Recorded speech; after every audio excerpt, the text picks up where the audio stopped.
My name's Jazz O'Brien and welcome to the Truth Be Told & Co podcast. In this space, we delve into the realities of events you know, those you think you know, and even some that may catch you off guard. Each episode we unravel the complexities of real-life events, whilst also examining the subtleties and truths that often go unnoticed.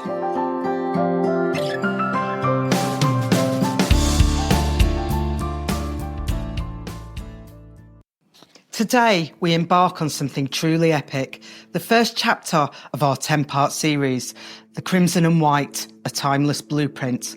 Over the next 10 episodes, we're not just exploring, we're immersing ourselves in the chaotic, often brutal and utterly transformative reality of the Wars of the Roses.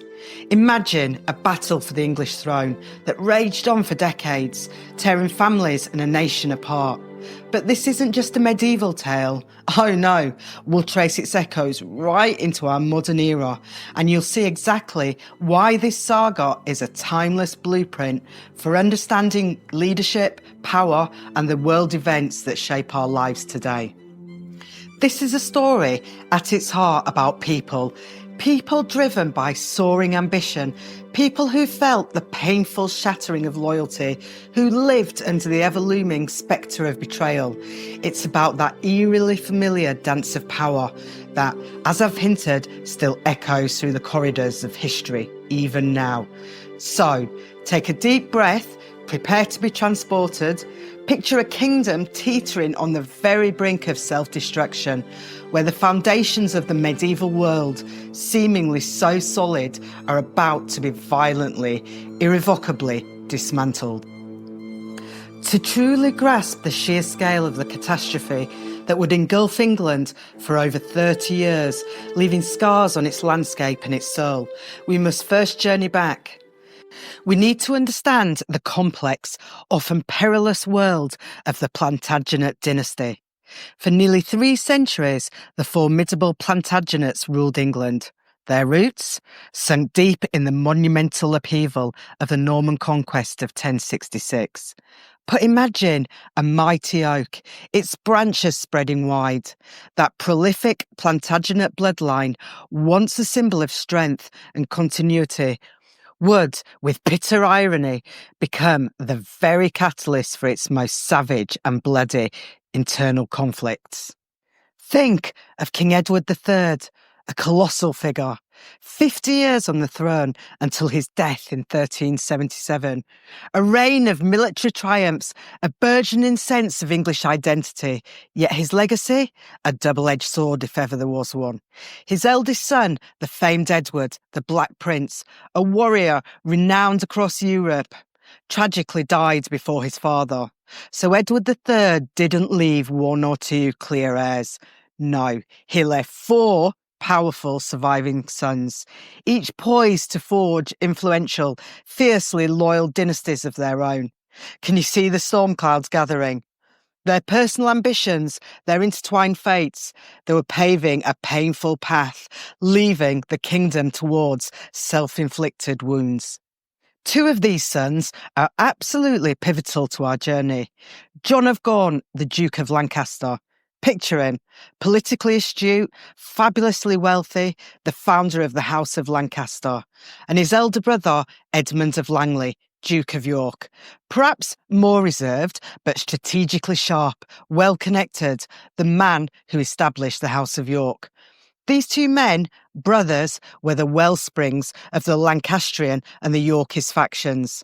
And tragically, these 2 houses, born of the same royal blood, would curdle into bitter rivals, pitting brother against brother, cousin against cousin. Their destinies and the destiny of England itself became fatally entwined. The Lancastrian claim to the throne, forever symbolised by the crimson rose, traces back to that powerful John of Gaunt, Edward III's influential 3rd surviving son. And John's son, Henry Bolingbroke. Now there's a character. Imagine a man of immense charisma, razor-sharp political instincts, and a ruthless determination, artfully concealed behind a mask of righteous indignation. He was a man destined to dramatically, violently alter the course of English history in the dying years of the 14th century. The reigning monarch at the time was Richard II, grandson of Edward III, Henry's own first cousin. But Richard had a talent for alienation. He increasingly angered the powerful English nobility through what they saw as arbitrary tyranny, erratic decisions, and a dangerous disconnect from the traditions and concerns of his kingdom.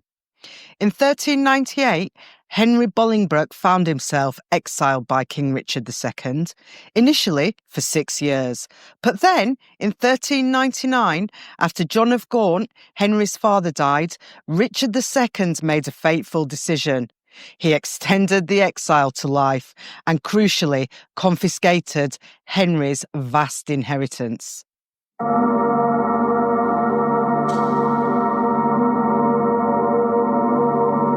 Picture the scene. Summer 1399. King Richard is away, campaigning in Ireland, trying to quell unrest. And Henry Bolingbroke, he seized his moment. An opportunity that must have seemed almost divinely ordained. He returned to England, not, mind you, as an openly rebellious subject, but with a clever guise. A wronged exile, simply seeking the restoration of his unjustly seized inheritance, the vast Lancastrian estates. But his true motives, hidden beneath layers of public grievance, soon became chillingly, undeniably clear. He masterfully garnered the support of discontented, fearful barons, exploiting the widespread dissatisfaction with Richard's autocratic rule and his favouritism towards a clique of unpopular advisers. Then, in a move that shattered centuries of tradition, that defied the deeply rooted belief in the divine rights of kings, Henry orchestrated the deposition of his cousin, Richard, a king anointed by God. With a carefully crafted display of popular support, or at least the decisive backing of powerful lords with armies at their command, he audaciously, breathtakingly claimed the throne for himself. He became King Henry IV. This act of usurpation, however masterfully executed, however much it seemed to resolve an immediate crisis, struck a devastating blow to the very heart of the English monarchy. That sacred doctrine, the divine right of kings, the idea that a monarch's power was God-given, passed down an unbroken hereditary line, was fractured. Henry IV's seizure of the crown, regardless of its strategic brilliance, set a dangerous, enduring precedent. The throne was not an unchangeable, divinely granted inheritance. It was a prize that could be won or taken through force, political cunning, and the backing of the kingdom's powerful factions. This fundamental rupture, this crack in the very foundation of royal legitimacy, would cast a long, dark, foreboding shadow over the years to come. It provided a compelling, ever-present justification for future challenges to Lancastrian rule, feeding an unending cycle of dynastic strife. What of the Yorkists? Their claim, remember, was anchored in a direct and many argued superior hereditary line through Edmund of Langley, Duke of York, John of Gaunt's older brother. By the strict rules of hereditary succession, the Yorkist claim was undeniably stronger. Though the Lancastrian takeover initially eclipsed this right, it simmered beneath the surface, a potent cocktail of bitterness, ambition, and a powerful rallying cry for anyone questioning Lancastrian legitimacy. The conflict lay dormant, a sleeping dragon, patiently awaiting the right moment to awaken and challenge the established order. In March 1413, Henry IV died. His crown, seized with such audacity, passed to his eldest son, Henry V. But as the 15th century marched on, England found itself increasingly disastrously ensnared in that prolonged, ultimately ruinous 100 Years' War with France. Initial victories under the charismatic, militarily gifted Henry V brought fleeting national pride, temporarily filling royal coffers with French spoils.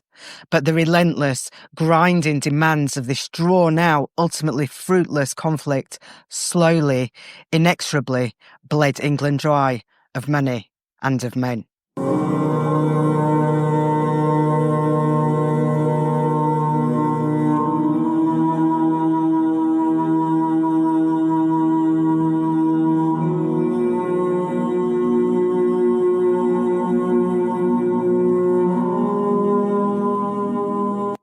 The war machine devoured the royal treasury, leaving the crown perpetually indebted.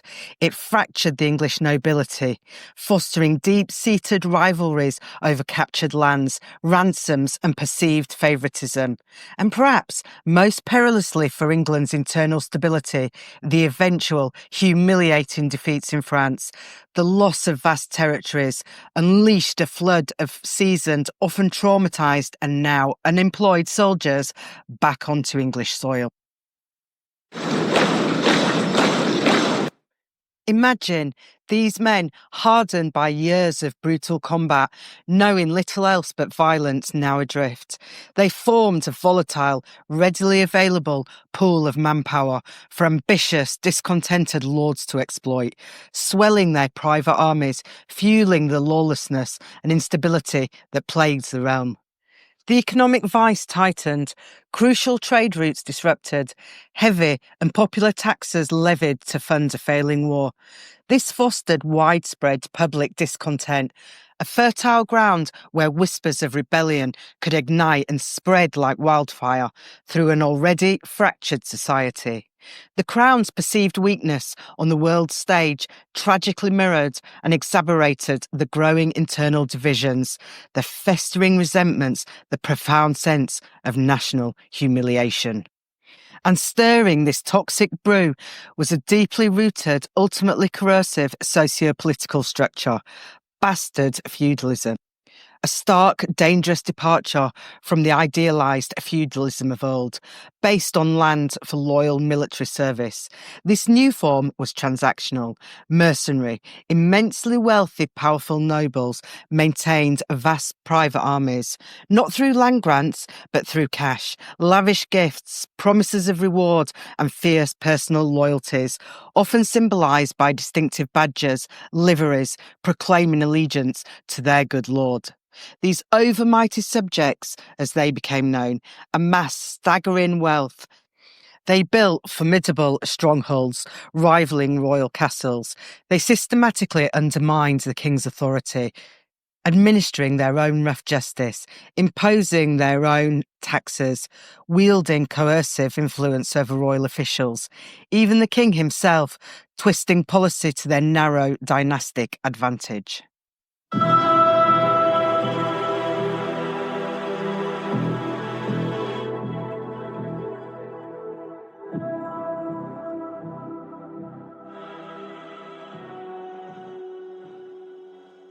With no great foreign wars to channel their martial energies outwards, these powerful nobles turned their gaze and their armies inward.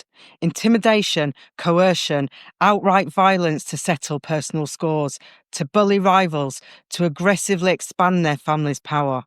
This behaviour further fragmented the kingdom, dangerously eroding the already fragile authority of the central government. England was, slowly but surely, splintering into a collection of semi-autonomous fiefdoms, each ruled by a magnate whose loyalty to the distant crown was often conditional, self-serving, and ultimately secondary to their own ambitions.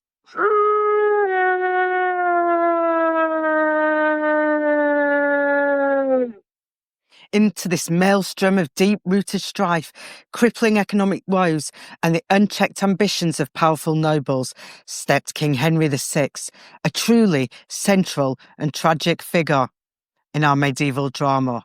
Born into royalty in 1421, he ascended the throne as a mere infant in 1422, just 1 year old, following the untimely death of his revered father, Henry V. He inherited a kingdom already wrestling with the ghosts of war and the subtle, dangerous currents of dynastic rivalry. As he matured, Henry VI revealed a character profoundly, perhaps fatally, ill-suited to the tempestuous era he was born to rule. He was a man of sincere, deep piety, his spirit more attuned to the serene cloisters of religious devotion and academic thought than the brutal, pragmatic realities of governance and the treacherous tides of political manoeuvring.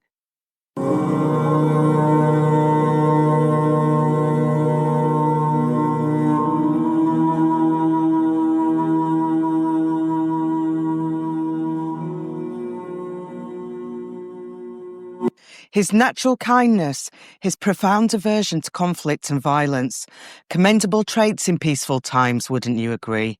But they became crippling weaknesses when confronted by grasping, merciless nobles and the constant simmering threat of internal insurrection.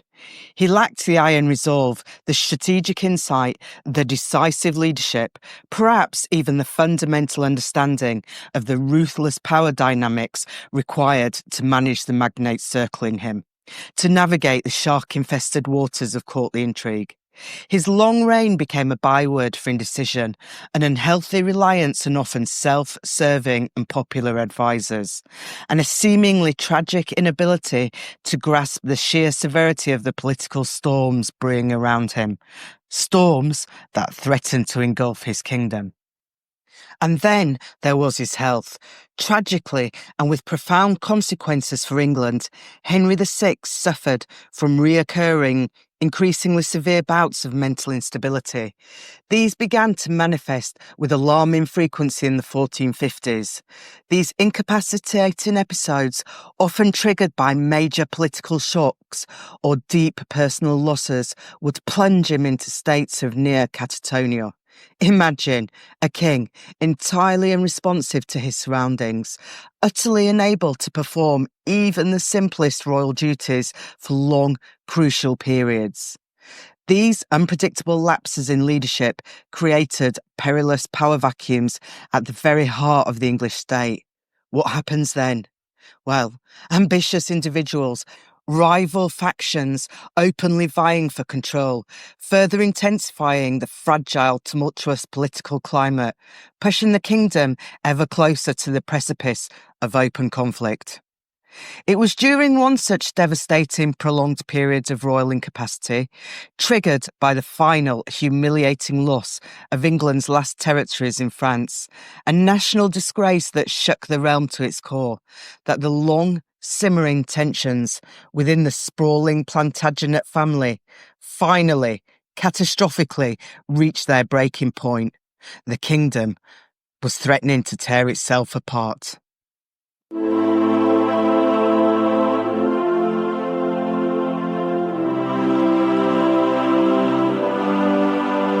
And into this daunting chasm of royal power stepped Richard, Duke of York, a man of impeccable royal lineage, tracing his ancestry back to the revered Edward III through both his father's and his mother's lines.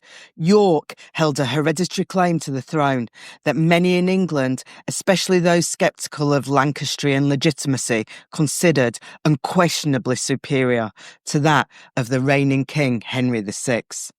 He was a man of immense personal wealth, of significant administrative skills, honed over years of royal service in Ireland and France, and he possessed a palpable, perhaps even justifiable sense of his own royal significance, of the duties that came with his noble blood. He didn't just see the Lancastrian regime under the increasingly ineffective, mentally fragile Henry VI as misguided or incompetent. No, he perceived it as actively steering England towards utter disaster through mismanagement, weakness, and the insidious influence of self-serving and popular advisors. At first, York's ambitions were likely focused, perhaps on gaining substantial influence within the government, on serving as a strong, capable advisor to the ailing king, on enacting vital reforms to restore order and stability, a direct, overtly treasonous grab for power itself. Probably not his initial aim, but can you see how circumstances might shift a man's heart? As Henry's mental health continued its alarming, unpredictable decline, as the power of fiercely partisan Lancastrian figures like the Duke of Somerset swelled, directly jeopardising York's own position, his very safety, his ambitions may have begun to evolve. That alluring, tantalising prospect of the crown itself. Perhaps it started to flicker, a dangerous spark in the recesses of his mind. However, York's rising stature, his undeniable royal lineage, his expanding influence, these inevitably propelled him into direct, increasingly antagonistic clashes with the deeply entrenched Lancastrian establishment. And that faction was most powerfully, most uncompromisingly represented by Queen Margaret of Anjou. The wife of the ailing King Henry VI, Margaret, was a woman of formidable intellect, of steadfast determination that often bordered on ruthlessness, a commanding political presence that frequently eclipsed her gentle, ineffective husband. Her marriage to Henry, ironically intended to forge lasting peace with France, had been met with deep suspicion, even outright animosity, by many influential English nobles. They saw her as a foreign intruder, a perilous influence over the king, a living symbol of England's humiliating defeats. Overseas, her unwavering alliances with unpopular figures at court, especially Edmund Burford, Duke of Somerset, only exacerbated the tensions, reinforcing the widespread belief in a corrupt, self-serving, inept government, steering England towards ruin. But above all, Margaret was a mother, an incredibly protective mother. Picture a lioness, fiercely defending her sole cub.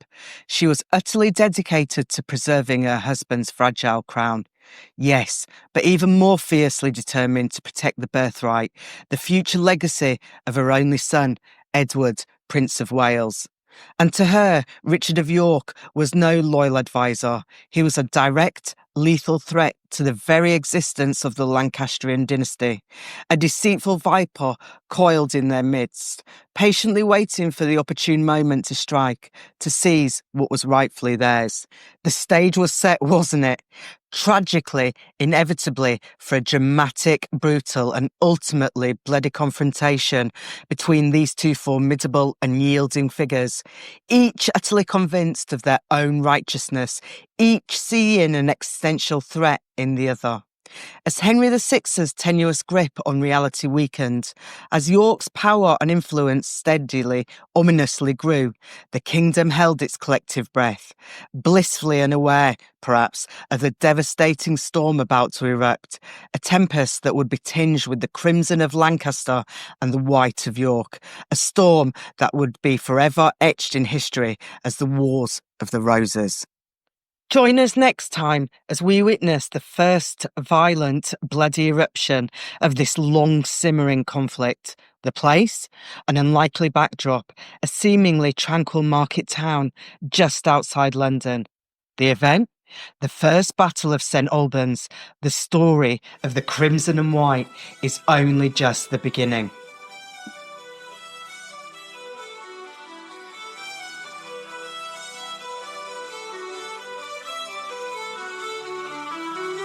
The House of Lancaster and the House of York.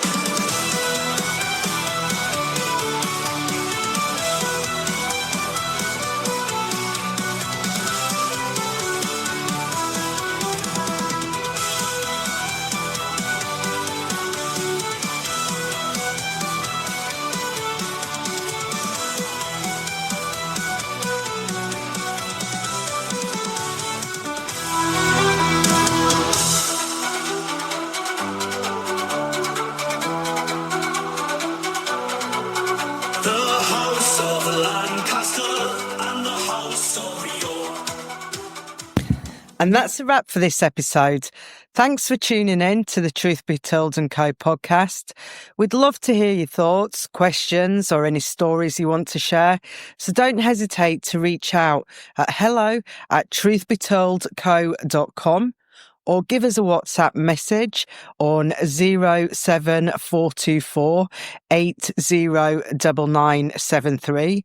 If you're calling from outside the UK, remember to remove the 0 at the beginning and add the country code, which is +44. This is Jazz O'Brien signing off. Until next time.